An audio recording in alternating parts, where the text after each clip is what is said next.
And medicine on the cutting edge tonight in the fight against heart disease, growing new arteries from scratch.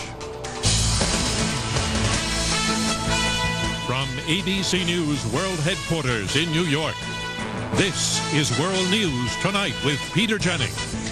And at the end of the broadcast tonight, growing brand new arteries for a diseased heart. That is definitely medicine on the cutting edge. When we come back, growing arteries, a very promising new treatment for people with heart disease.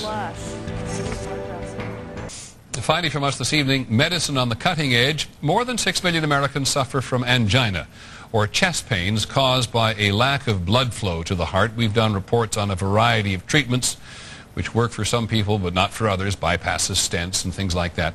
Tonight, a report about doctors at the University of Cincinnati who are providing blood to the heart in a very new way.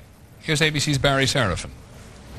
Despite 3 heart operations, including a quadruple bypass, Cincinnati mail carrier James Duke said he felt like an elephant was on his chest. Constantly hurt. I'd be at home. I want to get out and walk in the park and stuff like that, and I couldn't do it because I get real tired. But since receiving an experimental treatment for his blocked arteries, his pain is gone. And I really feel great. Duke was one of the first heart patients in the country to be treated with a protein actually capable of growing brand new arteries.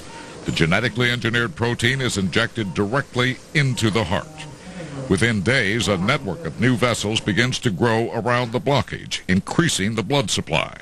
Dr. Lynn Wagner showed us the changes in one patient's heart.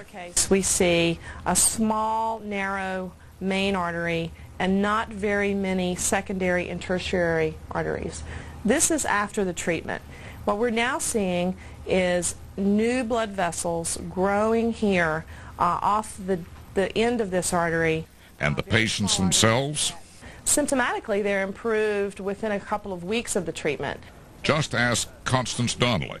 Oh, I feel wonderful. I've never felt so good in the last 5 years. The growth protein is still in the testing stage, but doctors already see potential in other cases where the blood supply needs a boost, such as strokes and diabetes. It's a very exciting, promising treatment for patients, both with heart disease and with other cardiovascular diseases.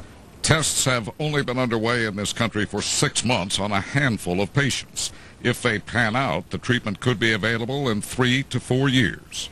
Barry Serafin, ABC News, Washington. That is our report on World News Tonight. I'm Peter Jennings. We hope you have a good evening. Good night.